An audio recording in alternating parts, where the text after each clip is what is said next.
Hi, I'm Marie. Mom and wife full-time, that's me. Paul, that's my husband, works a trading gig, and let's just say he's married to his job just as much as he is to me. Used to scribble down thoughts on books, reading between and beyond the lines, but these days I'm more about reading bedtime stories to our boy, Jack. Life threw some curveballs early on, lost my parents when I still needed them. That was rough. Then along came Paul, with a family in tow. His folks were the real deal, good people, you know. Took me in, no questions. Made me feel like I finally belonged somewhere again. Been with Paul for years now, since those college days when love seemed to be enough to fill any void.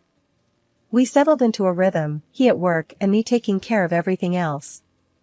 But man, did that rhythm skip and stumble when Jack came into the picture.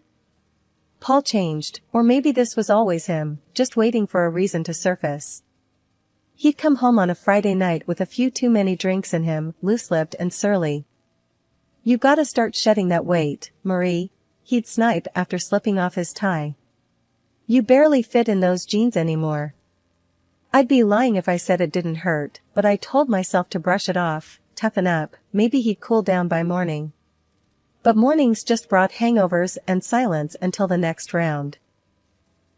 The house became this place where I tiptoed, trying not to set Paul off.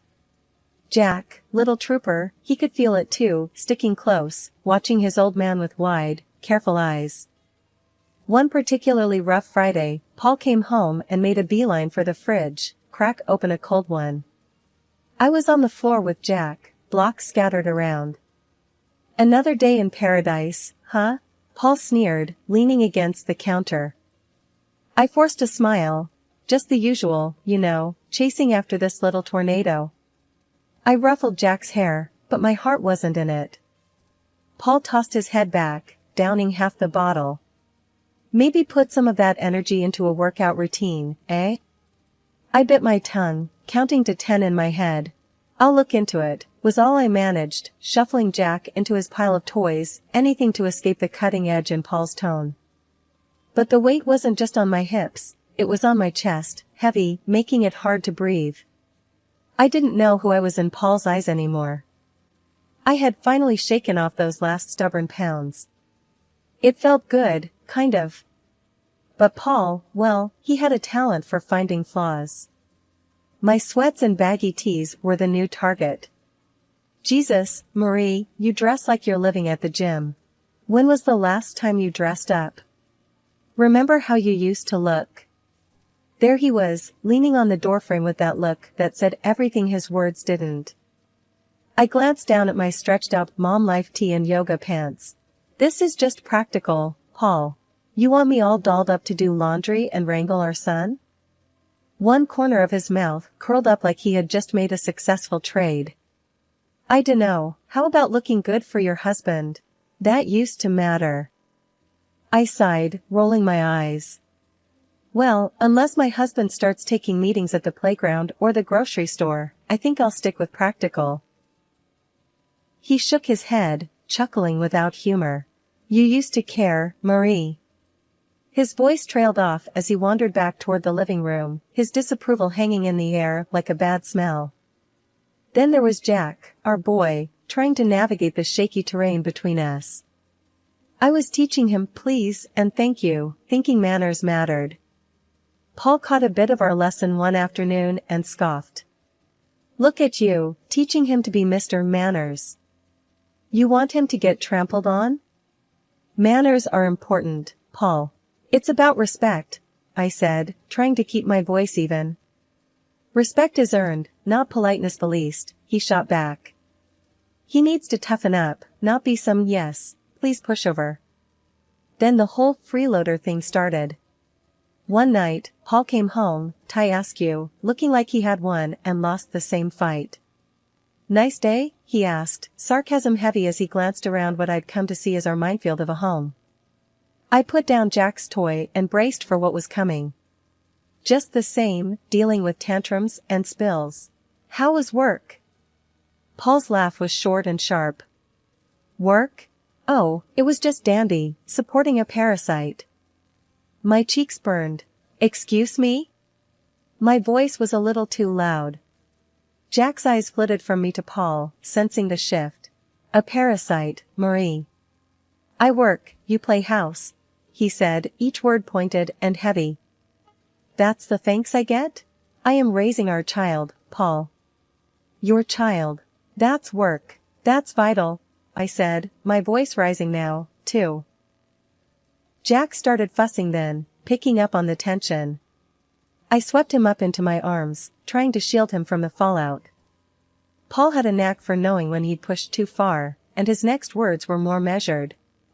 Marie, I go out there and deal with sharks all day. Come home, and what? I don't know, something different. I can't be your one-man show, Paul, I said softly, trying to defuse the bomb that our marriage had become. I'm here, juggling a million things for us, for Jack. We looked at each other then, really looked, and I wondered if he saw the plea in my eyes. The help me, back me up, be with me that I felt screaming inside. But he turned away, the finality of his silence telling me that no, he didn't see. He didn't want to. One day, the disrespect boiled over. Jack scrunched up his little face and called me a name, a real zinger. He got it from Paul. You're just a lazy bum, he had hurled at me, his tiny voice bitter and angry. I felt like I'd been slapped. What? Jack, no, you can't say that, I stumbled, shocked. He folded his arms, stubborn as his dad. Dad says it, so can I. That was the last straw. When Paul got home, I was waiting, steaming like a forgotten kettle. You know what your son called me today? I laid into him without waiting for an answer. Paul dropped his keys on the counter and chuckled, clearly not seeing the line had been crossed. What did he say? The truth? He tossed his words over his shoulder as he walked to the fridge, his casualness like acid on my skin. Is that funny to you? I was shouting now, my usual restraint snapped tight as a dry twig. Your son is calling me names. Paul leaned against the kitchen counter, beer in hand, a smirk blooming on his face. Oh, come on, Marie. Kid's gotta learn to stand his ground. I was staring at him, hands balled into fists. By disrespecting his mother? He shrugged, a lazy lift of his shoulders that sent me teetering on the edge.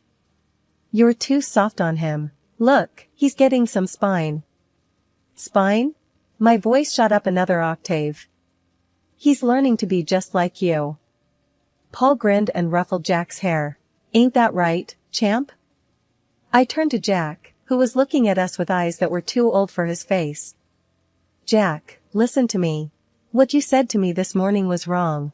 You can't talk to people like that. Jack's chin jutted out, defiant and stubborn. But Dad. I don't care what Dad says, you listen to your mom. I cut him off, my heart thudding like a drum. I was desperate for him not to follow in Paul's footsteps. But Paul wasn't letting it go. The boy's gotta learn to speak up. World's not gonna hand him anything. You keep coddling him, he'll end up. I get it, all right? I get it. I cut him off, feeling the weight of his words like a physical thing on my chest. But there's a line. You don't get it, do you? Paul threw up his hands, that ugly smirk still there. Whatever, Marie. You make mountains out of molehills. I turned from him, that burning in my chest now a churning mess. This is not how I want our son to grow up. This disrespect ends now, it ends here. Paul just took a swig of his beer, and I knew, right then, my words were just bouncing off him.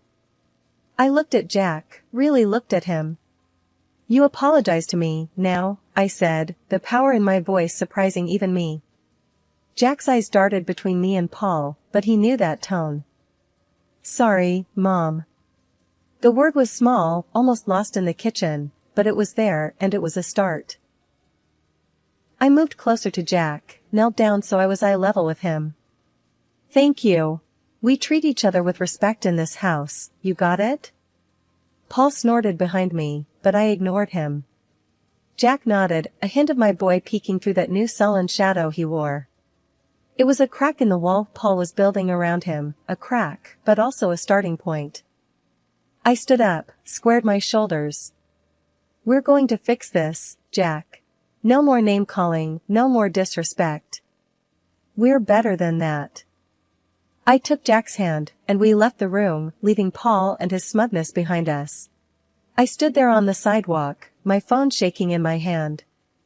It was one of those moments where your gut ties up in knots. There, across the street, Paul was laughing it up with some woman. Blonde, curvy, and looking at my husband like he was the last piece of chocolate in the box. My thumb pressed record before I even decided to. The walk home felt a million miles long. A part of me hoped it was a misunderstanding. But deep down, I knew. Back in our kitchen, I threw my keys on the counter. Paul was sitting there with a beer, like he always did, but today the sight of him made me sick. Without a word, I tossed my phone on the table in front of him, the video playing. Care to explain? Paul looked at the screen, his eyes going hard when he saw what was on it. He muted it, placed it calmly on the counter, and then looked straight at me. Yeah, she's beautiful, he said, his voice dripping venom. You used to be like that. I felt the slap of his words, my cheeks flaming with anger, my body tense. So, that's it, huh? You parade around town with some woman while I'm at home? Paul stood up, his chair scraping back against the tile. He was too close now, his voice low and mean. What, you stalking me now, Marie? Can't handle the fact that maybe there's more out there than what's inside these walls? I was reeling, feeling the pieces click together. Cut the crap, Paul. You're cheating. He didn't even flinch. You wanna know why, he said, his chest puffing up. Because around her, I'm somebody. Not just the guy who pays the bills or the bad guy 'cause he ain't Mr. Rogers. So that's it? I edged back, feeling the counter dig into my hips. Your family's not enough for you? Paul snorted and grabbed his beer again. It stopped being enough a long time ago. Maybe if you'd have kept up with yourself, I wouldn't have to look elsewhere. The bile rattled in my throat. I'm not the one who promised till death do us part. His laugh was short and punched the air. Those are just words, Marie. They stopped meaning anything to you a long time ago. I should have been crying, but the tears wouldn't come. I was just empty and angry. I gave you everything, Paul. I gave you a son, I made a home for us. And this is how you repay me? He took a long drink, then leaned back against the counter. You gave me a home? Looks like a prison to me. Same old, every damn day. You think that's a life? We made vows, Paul. I shouted, my voice cracking. Yeah, and you broke them every day with your sweatpants and constant nagging. His face twisted into something ugly, something monstrous. That was the last thing he said before I walked out, my heart numb, anger seeping into every corner of my being. I was on edge the whole ride over to Paul's folks' place. It was gonna be nasty, but I had to lay it out for them. They needed to know who their son really was. His mom answered the door, with a happy smile. Marie, what brings you here at this hour? I just barreled past her. I gotta show you both something. Once his dad came in, I played them the video straight up. His mom gasped, her hand flying to cover her mouth. His dad, red-faced and looking like he'd rather be anywhere else, he barked at me, Paul's gotta stop this nonsense now. And like that, all hell broke loose. That night back at our place, Paul kicked off as soon as I walked in. You had to drag my parents into this, didn't ya? His voice was loaded, ready to fire. Yeah, well someone's got to, I shot back, my nerves steel. He was a storm brewing. With a step towards me, his hand raised, but he didn't get far. You're bad, Jack's voice cut through, strong and braver than any of us. Paul stopped stone cold. Paul's hand dropped, and his mask slipped a second, shock in his eyes. But then he hardened up again, cold as steel. I want you out, he said, spitting the words like they were sour. Take the kid and go. So we went. With Jack's hand in mine, I didn't look back. Bags thrown in the back of the car, we headed for the city, miles of road unwinding like my thoughts. The luxury house was something else, my unexpected inheritance. 2 stories, white columns, and a porch you could throw a party on, all waiting in another city, away from everything that had gone wrong. None of my folks, not even a whisker of Paul or his clan, had ever set eyes on it. When we pulled up to this grand house, Jack's face pressed to the window, eyes as wide as the moon. "Is this a castle?" His voice was a whisper, almost lost in the vastness of it all. "Something like that," I said, a laugh escaping me for the first time in. I couldn't even remember. We stepped into that house, our new beginning. It was silent, save for the echo of our footsteps on the marble floors, bouncing off the high ceilings crowned with crystal chandeliers. The furniture was swanky, left behind by folks I wish had lasted a lifetime longer. I plopped down on a couch soft as clouds, and finally, Jack's laughter filled the rooms. The sound of it was more luxurious than anything else in this place. We explored room after room, Jack running ahead like he was leading a parade. Each new door opened to a room grander than the last. "I call the biggest one," he declared, claiming a bedroom that overlooked a garden already blooming with the promise of spring. Laying him down to bed that night, the day finally caught up with me. My eyes burned with the tiredness of it all, but looking around at the high ceilings, the gold trimming catching moonlight, I knew we were worlds away from where we started. Sitting there, in the quiet of a room too nice for today's shadows, I whispered into the darkness, "We made it, kiddo." Life in the big house slowly shed the shadows of the past. Jack's giggles filled the halls more than the echoes of old fears. Most days, it felt like we had always been there, just the 2 of us, in our new safe haven. The house, with its silent strength, was keeping the world at bay until the day Paul showed up, uninvited and unwelcome. He was at the door in a storm of anger. I opened it and there he was, looking like trouble had followed him around. "You can't just disappear with my son, Marie." I leaned against the door frame, unfazed. "He's my son too. And I didn't disappear. I moved on." Paul's scowl deepened. He glanced around, taking in the opulence of the place with wide, disbelieving eyes. "How can you afford this? I know you don't make this kind of dough." I had to bite the inside of my cheek to keep from smiling. "Well, turns out I had a little left over each month. Who knew?" He raised an eyebrow, a sly accusation in his gaze. "And I'm struggling to cover rent for that old place by myself. It's damn near impossible now that they jacked up the price." I shook my head. He always was good at playing the martyr. "That's not my problem anymore, Paul. I've been using my own savings to cover the gap in the rent for years. Savings that, thank God, I don't need to bleed dry for that house anymore." The greed in his eyes flared up like wildfire. "What, and you're living here in luxury while I—" "Stop right there," I cut in. "This isn't your concern. This," I motioned to the grand house behind me, "is mine. Mine and Jack's." Paul took a step forward, but I didn't back down. "Look, I came here to fix things. I'm saying I forgive you for all this, sneaking around." His audacity almost knocked the wind out of me, but I had a little surprise that would put the brakes on his charade. From behind the door, I pulled out the divorce papers and slapped them into his chest. "And here's what I'm saying. We're done."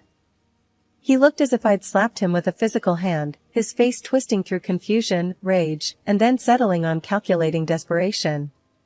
"You can't do this. What about Jack?" I stood taller, my resolve like iron. "I'm doing it for Jack. He doesn't need this chaos you bring. Sign the papers, Paul. It's over." He glanced from the papers to me, then back again, his posture deflating slightly. "You'll regret this. You can't make it alone." "That's where you're wrong." I smiled, not from humor but from a deep-seated confidence. "I'm already making it, and without you, we're doing more than just fine. We're thriving." With a shake of his head, Paul looked like he wanted to say more, but he didn't. Instead, he turned on his heel and strode away, clutching the papers like they were a snake that could bite. Once he was gone, the house seemed to exhale with me. I closed the door gently, turning back to the life I had fought so hard for. Life had a way of tossing stuff at you, hard and fast. It was Thursday, the kind of day that should have been easy, but it wasn't. We shirked dinner for a bit, setting up ramps out of old books and watching the Lego car stupidly do flips and land upside down. Jack's laugh was infectious, the sort that wiped clean the worry lines off my face. His enthusiasm was a reminder that amid all the crap, there was still good, simple, unadulterated good. Then it came, a banging on the door that made my stomach drop and my face lose all its motherly warmth. Paul had a knack for bad timing and worse entrances. I pulled the door open and there he was, looking like he'd just come from a bar fight or lost a bet. "Paul, what's up?" He scowled, that usual look he gets when he thinks the world owes him. "So, this the high life? You playing house with my Jack while I'm scraping pennies just to get by?" Jack peeked from behind me, a knight in Lego armor. "Hey, screw off, Paul. Don't talk to my mom like that." Paul's face turned a nice shade of tomato. "The hell? You let him talk like that?" I stood there, hands on hips. "He's expressing himself. Something I should have done with you a long time ago." Jack came out from behind me, all fierce. "Yeah, get lost. My mom, my rules." Paul's anger was something else, a storm that had nowhere to go. "You think you're smart, huh? Talking to your old man like that." Jack squared his shoulders, a small David to Paul's Goliath. "Don't gotta think. I know it. Mom knows it." Paul opened his mouth, but nothing came out. There was Jack, staring him down, waiting. This was no place for Paul anymore, no place for his bluster and noise. After a tense moment, Paul shook his head, muttered something under his breath and stormed off the porch. Jack turned to me with this look, the kind of look that said, "We got this." I nodded, all the agreement he needed. We went back to boiling pasta and racing Lego cars. That's how we do it, simple, nothing fancy. We just keep on. I was gabbing on the phone with Miss Dottie, Paul's mom, who was more my family than is now. "Honey, you just holler if there's anything you need, 'kay?" Her voice was always a warm blanket over the line. "We're all good, Miss Dottie. Really, couldn't be better," I assured her, twisting the cord around my finger. She hummed a pleased note. "Just makes my heart full to hear that. Keep on keeping on, you hear?" Frank, her husband, yelled from somewhere behind her. "Tell her that any time she wants to send over some of that lemon meringue, we won't complain." A genuine laugh burst out of me. "Expect a pie on your doorstep soon, Frank." Exchanging a few more pleasantries, we hung up. I shook my head. If someone had told me last year I'd be mining gold from the wreckage of my married life, I would have laughed in their face. Jack pulled on my sleeve, waving his drawing like a five-star general. "Look, Mom. This is our house." I looked down. His scribbles had heart. A big square house and two stick figures, a little one and a tall one, with sloppy grins and a lopsided sun shining down. The swing I'd put up for him stood out in green and brown strokes. "That's us, right?" A dumb question, really, but it made him nod with pride. "And I'm gonna sell my art, make us rich." There was serious conviction behind his toothy smile. "If you do, you're buying me that fancy coffee I've been eyeing?" I nudged him with a wink. He nodded, his expression all business. "Only the best for my mom." And just like that, the knot in my chest loosened a bit more. Sundays were like that, full of little miracles. The thing was, life had done a real number on us, but it was looking up. Paul got slammed by the door he let hit him on his way out. The fancy house he rented to impress his mistress? Turned out to be a couple of sizes too big for his wallet. Now he was cooped up in a tiny apartment, the kind of place his pride wouldn't have let him consider a year ago. And the mistress? She hightailed it the minute his pockets turned up empty and his promises hollow. But that was a tale for some other time. Right now was about Jack and me, and the park we were marching to, hand in hand.